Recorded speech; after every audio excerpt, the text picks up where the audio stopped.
Hi, this video is for 6th graders. It's for your Monday science lesson on May 18th. We're in chapter 11, section 1 of this book here. This should look somewhat familiar. Since this section is pretty big, like we've been doing every week, we're going to break down this section into two. So today's video, today's assignment for Monday will be half of the section. So it'll be these 2 pages plus these 2 pages. Then Wednesday's video will be on the rest of the section. So let's get into it. So let me zoom in a little bit. So for this section, we're talking about the weather. And the question is, the main idea is weather describes the atmospheric conditions of a place at a certain time.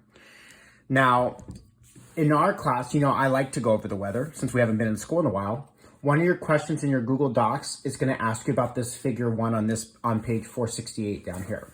So maybe pause the video here. The question's asking, during a weather report, if you watch the news recently too, they do give a weather report. What information does a weather report give you? You would say humidity. That's how much moisture or how much liquid is in the air.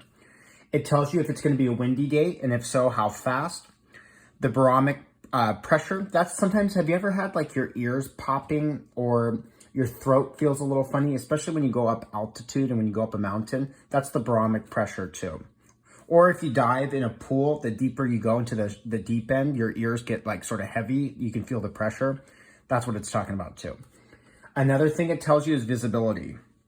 So if you were to stand on top of your roof, remember, don't do this, and you looked around and you could see like the mountains and the hills and all that fun stuff. How far can you see today? If you live in like downtown LA, Los Angeles, where it's really smoggy and there's pollution, you really can't see that well. Or if it's foggy out, this tells you how well can you see. And then it also tells you what the high temperature is, what the hottest part of the day is, what the lowest temperature is. And we use Fahrenheit, the F in America. Most other places use C, Celsius. It tells you what the chance of precipitation or the chance of rain is. I like to say 40% or higher is a good chance. So 10% of rain, it means it could happen. It probably won't. And this is an old book. This was from 15 years ago, from 2005. So one of the questions is going to ask you, what information does a weather report give you? You would say the high, the low. You would copy all these words where my fingers is going over there. Let's go to the next part. Let me zoom out a little bit. Maybe I'll do this. So it also talks about air temperature, air pressure. Remember, there's a copy of this also in your Google Classroom. So let me focus on air pressure here. See what happens to air pressure as altitude increases. This is what I was talking about. As you go up, if you've ever been to Mammoth or to Big Bear or snowboarding or skiing or any of that fun stuff, I mean, the air pressure higher up altitude is tremendous. And it would be smart to know about this, when you're going, because you got to also, I didn't realize this, but I remember like if you're making like macaroni and cheese or something, if you're making it in the mountains at a higher altitude, the water boils differently too. So it affects cooking, it affects breathing, it affects everything. Okay, let's go to wind now. We're in this bottom section here. So as you know, no one controls the wind. So why does it become windy? They can change directions really quickly. Also, traditionally, wind direction is given as the direction from which the wind is coming. So there might be someone that's saying, oh, the wind is coming from the east. That means it's moving right to left. And California, too, we have what's called the Santa Ana winds. And that comes from Santa Ana. That's a city and some hills. And that's when people get allergies. They start sneezing big time. I have bad allergies, too. Okay, humidity here. Humidity is the amount of water vapor per volume of air and is measured in grams of water per cubic. Okay, so basically it's a fancy way is how much water, liquid, moisture is in the air. On a humid day, you're going to sweat a lot. When humidity is high, it's a sweaty day. When humidity is low, it's a dry heat. It just, your mouth sort of gets like that. Let's finish the last 2 pages here. Okay, there's a thing called dew point as well.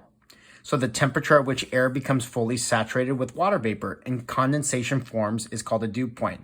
This talks about basically it's like fog. When does the water in the air sort of become condensation? One example of condensation is when you have a glass of water and then the water gets, the actual cup or the glass gets really slippery and it's like sweating. It's like wet on the outside too. That's what dew point is. The last part of your section is about clouds and fog.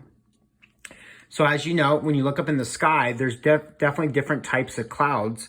We have stratus, cumulus, cirrus. There's also a YouTube video in your Google Classroom that you need to watch, and it's going to ask you a question about clouds and fog as well. So let me see here. Okay, let me see. Okay, and if you've ever wondered, like, what is fog? Is like fog, like right here, is this considered clouds, like fog? Actually, sort of, yeah. So let me, where my finger is, right here. When clouds form close to Earth's surface, it is called fog. Fog is the suspension of water droplets or ice crystals close to Earth. Yeah, so it basically is. So when the fog is basically touching the land, or when the clouds are touching the land, that's fog. Also, it says fog is a surface cloud. When you're in fog, you're inside a cloud. Pretty crazy, huh? Another big indicator of fog is difference in temperature. So say if it's really hot during the day and then it actually gets sort of chilly or cold at night, usually the next morning there's going to be fog.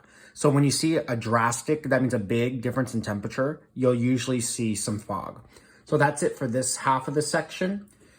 So remember, this was on for Monday's, May 18th lesson. Remember, pause the video for help. There's also a YouTube video on clouds that you're going to watch. Hopefully this helped, and we'll see you next time.